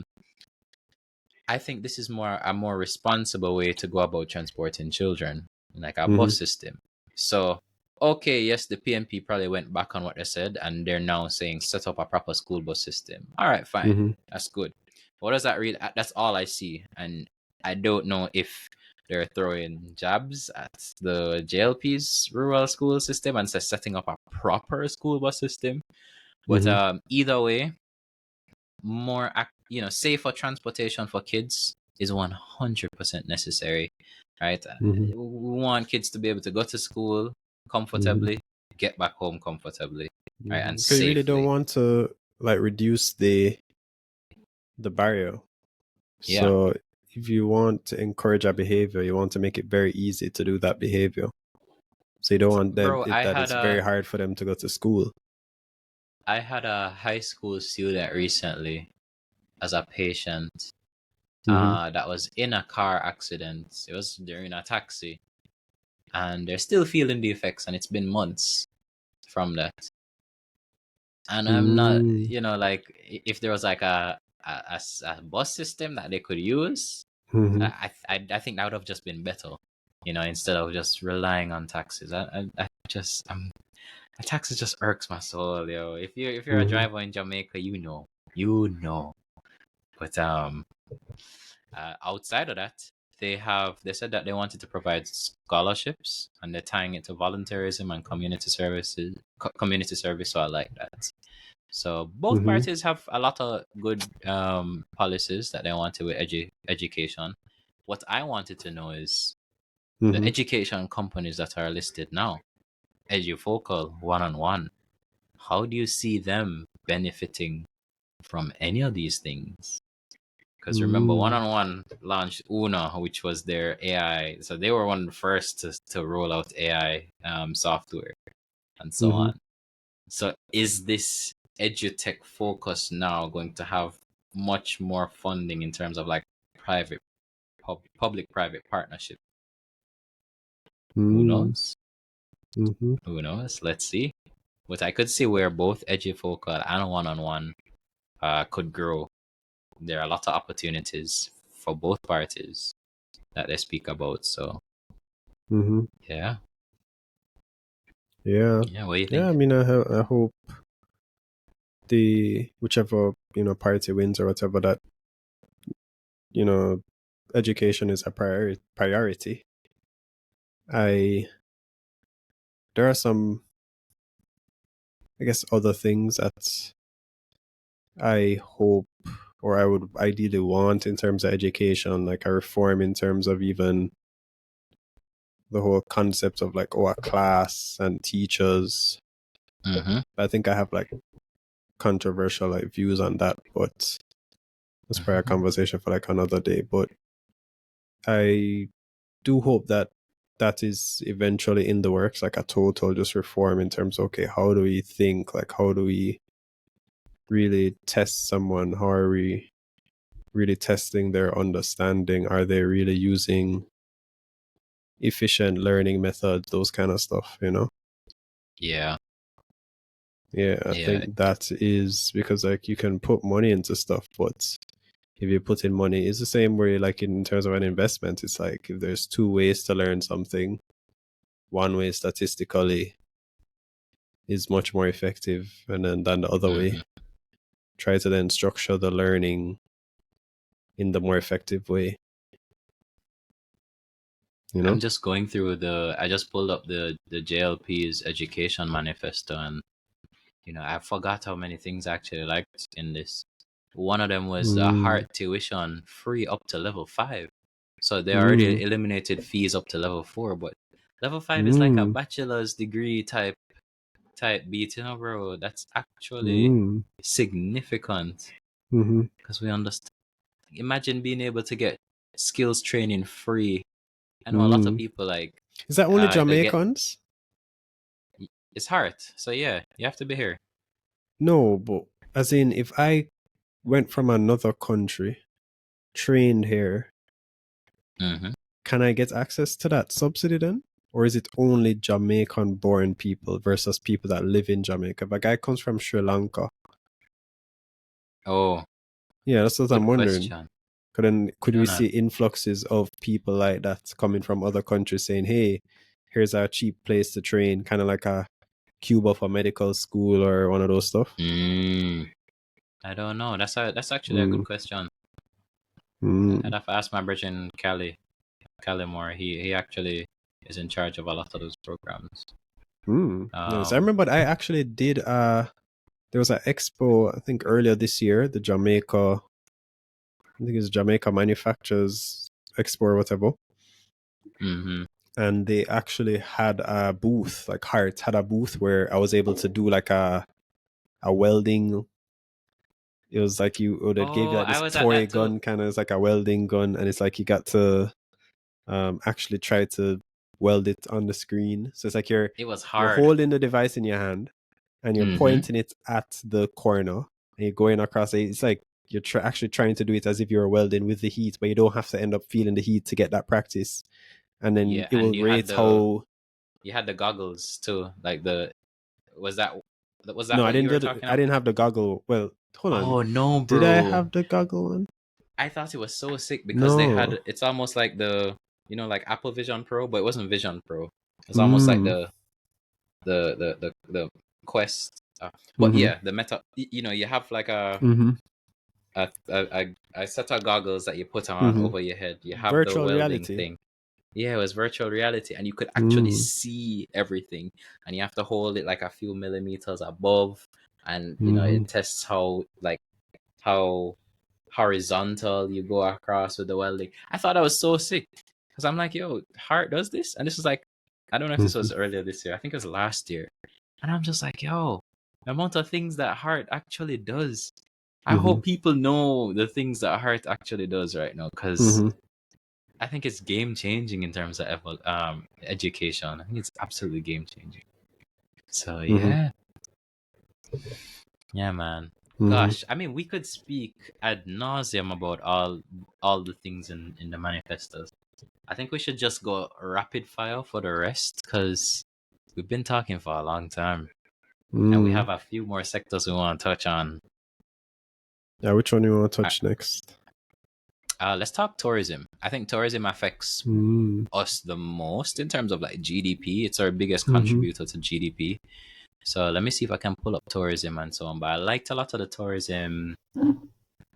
I think both manifestos speak to one thing that I like, and it's access to public beaches. Like, we need that. We definitely. I don't know. Every beach I go to, I mean, there are a few private beaches I know, and it's just because of links where I can get in. But I mean, I feel like everybody should be able to have access to beaches free. So why is that not a thing? I'm trying to find oh, here we go. Guaranteeing public beach access for all Jamaicans. This is page 52 of the JLP's manifesto. We will continue to work with the Urban Development Corporation to upgrade and or develop more public beaches with clean, safe facilities, lifeguards, and activities for family. And our promise is every parish must have at least one world-class public beach. We will finalize and implement the beach access world-class public beach. What is a world-class public beach? I have no idea, but it sounds nice. We will finalize and implement the beach access policy and develop 20 public beach parks, including major upgrades to Negril, Boston, um, I don't know, Paji. I hope I'm definitely pronouncing that terribly. And Prairie Beach Parks, ensuring fair and enjoyable shoreline access for all Jamaicans. So there are some public beaches that I actually know when I think about it. Like a lot of the beaches on Negril are public. I think there's one in is Prairie. I'm trying to remember the name. That's also free. Like you can just go on. I can't remember it. But there are a few. But we just need more. Like I definitely think we're an island. All parishes touch the coast. So I agree. There should be at least a free beach or two in all the parishes. So and PNP also speaks to that as well. Uh, Beach access. So those are implementing a progressive beach access policy by reviewing the Beach Control Act to guarantee public access while balancing tourism and private use. Oh wow, funny. Right under that, I see on the PNP's manifesto, launching a ganja economic empowerment policy specifically for the Rastafari community. Why just the Rastas though? I don't really know why just the Rastas, to be honest. I think a lot more Jamaicans could benefit from They own this. their votes, bro. I mean, every vote counts in an election for sure. Yeah. What stood out to me was that the stuff about entertainment zones, and I think either party has been talking about that. Like, having 24-hour entertainment zones, so parties have to be like locked off at a certain time. There's enough space that the noise level, I guess, isn't an issue to neighboring people. Like you've had concerts or events where it has to be locked off at a certain time. I'm not seeing the 24-hour one in the PNP, but I remember seeing that one in the JLP's manifesto. Just a special entertainment zone. Yeah, they said establish special entertainment zones, and I did like that too. Because when I start to think about, I think a lot of, in terms of entertainment, there's so much money that could be in entertainment, and like companies like Main Event, right? Because if you have hold on, let me see if I can find it. It's not just these, page 34 in the, here it is. Yeah, the 24-hour entertainment zones that you speak about, in key permanent. They said they'll establish permanent, that's key, permanent 24-hour entertainment zones in key urban areas, and they speak about that. And I'll maximize earnings in the entertainment sector. I saw something about DJs too. Let me see if I can find. Yes. Oh, you're gonna love this. I finally found the section that you're gonna love this. So they speak about carnival in the JLP's manifesto. Bigger, greener carnival and festivals. We will expand carnival into an 8-week eco-smart festival with rural road marches, reusable costumes, and a green fete cashback for every reveler who recycles. This means DJs, designers, chefs, and seamstresses double their earnings while revelers party in safety and sustainability. This is crazy to me. It's page 38. Now, as a man that loves carnival, right? Like, I think carnival, not only is it big for us economically, I think to develop our own carnival and our own carnival culture is also crucial for Jamaica, because a lot of other Caribbean islands will say we don't really have a carnival culture. And while they are wrong, it's not as cultural as theirs. So theirs is rooted heavily in like their own culture and so on. You can see it in Spice Mass, you can see it in Trinidad, you can really see it in like Crapopa and all those other places. But Jamaica is a bit different. But I like this because now the government is saying, okay, not only is this lucrative, because it is lucrative and it's growing every single year, and there have been people that speak about carnival in such a way that Jamaica will actually be the biggest carnival in the Caribbean. Like some people have said those kind of things, and that can get, Mm. you can get backlash from other people. But based on the size of Jamaica and so on, we definitely can be like that. And I Mm. think these kind of things can push us to get to that level as well. Mm-hmm. And then even the knock-on effects of all of these tourism things. So it's Mm-hmm. not just that. You see, there's a national tourism loyalty and discount program, which I thought was cool. Mm. JLP said they want to launch a Love Jamaica travel pass to encourage Jamaicans who live here to explore the Mm-hmm. island with discounted access to attractions, hotels, and events. Mm. Now, I don't That's know about nice. you, Preston, but hotels are expensive for me as a local, right? Like, I think it's easier for me if I wanted to spend 4 days at a hotel here.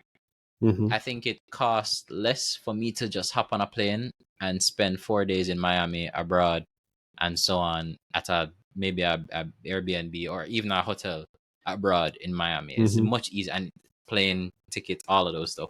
So Mm. I think this is good for a lot of Jamaicans because I don't know if you remember during COVID, Mm-hmm. everything was cheap because we didn't have The international demand was low, yeah, visitors. and supply Yeah. was high. So they had a lot of discounts for us as locals.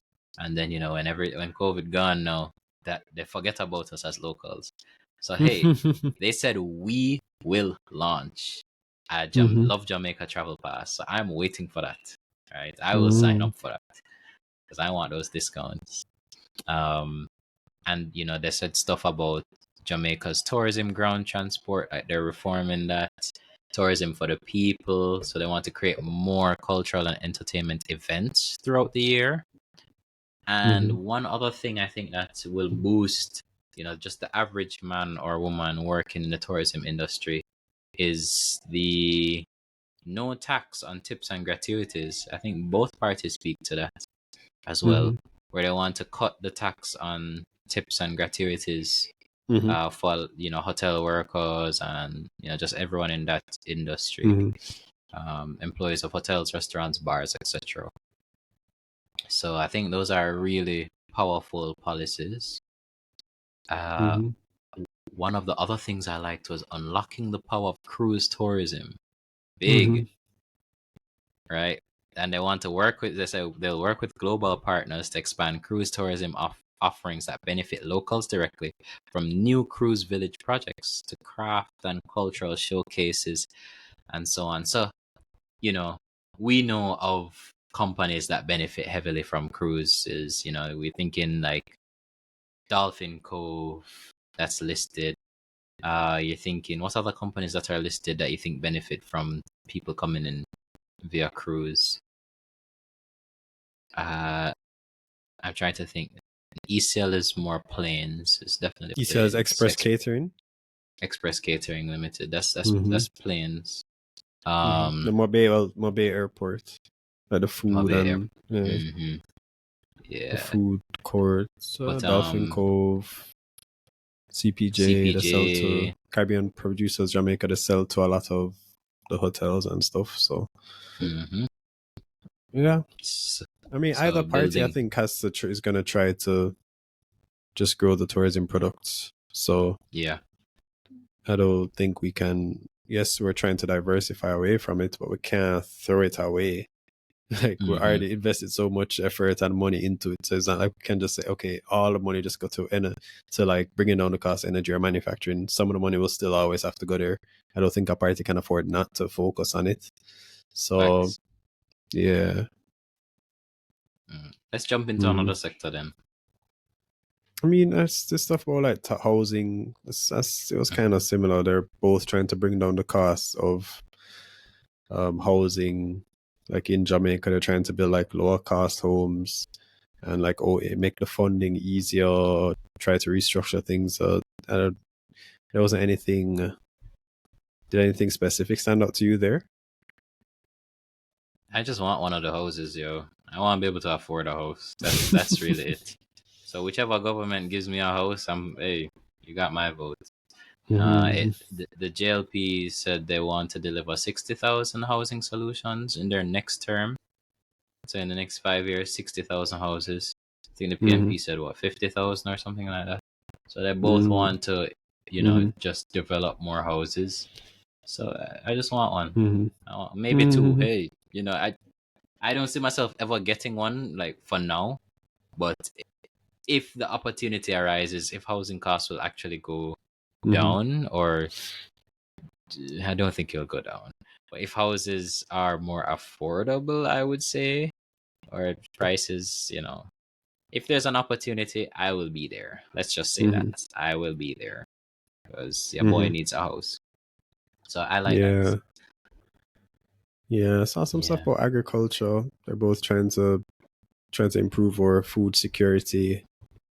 Different plans to develop farmers, help them get money, help them get better access to different stuff they need. Wasn't anything specific there. Really, there's something I liked in agriculture. JLP said introduction of Jamaica's first agricultural impact bond. So they want to advance Jamaica's agricultural financing tools by launching their first impact bond, a major initiative with support from international partners like World Bank, IDB, to fund climate resilient agricultural infrastructure. So I just think a lot of these are innovative things that they want to do, and I kind of like that. I like that thinking for sure. I think in terms of the PNP, I always try to, at least mention both. I'm trying to find. Have to, bro. I don't want. I know people in the comments are gonna be like, "Oh, these guys are biased," or so, but it's not biased. That's why I took the PNP in the first place, and I'm taking JLP. I'm trying to do both. So I don't seem like I'm biased, because I really am not. I'm pro Jamaica, yo. So I like the fact that you can see under the PNP in their manifesto, they just speak about a lot of farmer support, access to land. They want to reduce the national food import bill by 25% over the next 5 years. That's ambitious, but that would be good. There's a whole eat what we grow what we eat. That push. I like that push, because if we start to export and so on, because the same thing we spoke about, we over rely on tourism. So all these other sectors we really need to grow, and especially with us being such we need to have the same climate resilient infrastructure, because Hurricane Beryl last year wiped out all the banana trees, and Jamaica Producers, another listed company, they felt that last year. So it's to build more infrastructure that can withstand those it was shocks. their farm in St. Mary. Several farms, but main farm in St. Mary. A lot of farms in St. Mary, they lost a lot of money on that, I think. Flattened. And it's not just them. You can imagine when certain things happen, like even droughts, like when you don't see milk on the shelves via separate, because Serge Island, that's separate. It can be because of droughts, and the droughts stress the cows and they don't produce enough milk and those kind of things. So you could see where if you have technology in agriculture, even if there's a drought, certain irrigation systems. I saw somebody talking about, I don't remember which party it was talking about, like a desalination system to be able to get more water and more water access. Because your water lock off, I think by where you are in the days, people have water lock offs every single day. Thankfully, I have a tank now. That's something I had to prioritize getting. So I wasn't faced with any other water lock-offs, but those kind of things we have to be thinking about, because climate change is real. Yeah. Any other sectors you liked? None that I can think of now. I think crime, I saw general stuff. Both of them, I think, are trying to reduce crime, and they have their different initiatives and such. Mhm. Yeah, that's just important in general. You want to make Jamaica like a safer place. People feel more comfortable living here, investing here. So reducing crime is Yeah, reducing crime, corruption is definitely very important. agreed. Yeah. Agreed. There was actually this, I don't know if you read that, there was this book. I haven't read it yet, but like I read some excerpts and whatever from it. Why Nations Fail. I know of that. Oh, it It talks wasn't a about book. like, I felt like that was a YouTube video or something like that. well, I think it is a book or a paper on Oh, it. there's a book. Yeah. And there's like this other one, The Mystery of Capital. I've been like doing some research on things that have been, I think, said in that book, and they're talking about like, hey, one of the big reasons why a lot of countries fail is that there's like an informal economy. So it's like, oh, a part Mm-hmm. where the government doesn't get. So it's like, oh, transactions are happening. Like, I think there was like some example of a country where there was like the currency of the country, and then in this area of the country, which was ended up being significant, they were developed their own currency basically. And so like the government wasn't getting any of those like taxes or any of those, yeah, any Mm-hmm. revenue or money from that it could then use to develop the country, and like just the implications of that. And the whole thing of like governments intervening sometimes in, if affairs isn't always the best. It's like if they had let it kind of almost like stabilize on itself, it's like it could have likely been better. But that's a whole lot of it'll probably be like an interesting video still. I could finish the research on that. But Yeah. yeah, that was some of the stuff that stood out to me. Yeah. Quite a few things. And of course, I have a lot more things that stood out to me for both parties. Like, I think there was, even with the PNP, there's something I didn't speak about, but they wanted to invest, I think, $1 billion to like content Mm-hmm. creators and so on. We are content Mm-hmm. creators, you realize that? Mm-hmm. So being able to access those kind of funding would definitely transform the Limitless podcast. And there's some Mm-hmm. other things in the JLP that I like too, which is, I think we didn't talk about the CESA or Special Economic Zone, but there's one for healthcare, and whatever benefits come from those. And I think they're focusing on like biotech and pharmaceuticals and stuff like that. But Mm-hmm. there are a lot of policies, that both Mm-hmm. parties are putting forward. I would say everyone should do their own research for Mm-hmm. sure.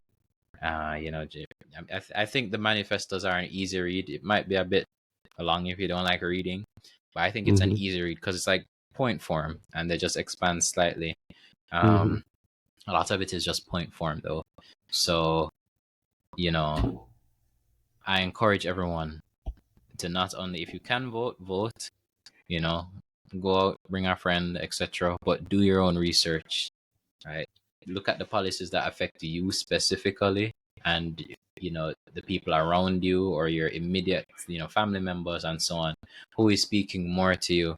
Who do you think can take the country from point A to point B, right? Who do you think can actually carry this country to the next level? And those things are super important. Exercise your democracy. But let us know what you thought about this episode in the comments down below. Please like and subscribe, guys. We would, it's a little click, but it does so much for the channel. So we'd really appreciate if you liked and subscribe this video. Um, any further points? Anything you want to leave with the people, Preston? No, no, that's good. All right. September 3, we will be there. Limitless out. Peace.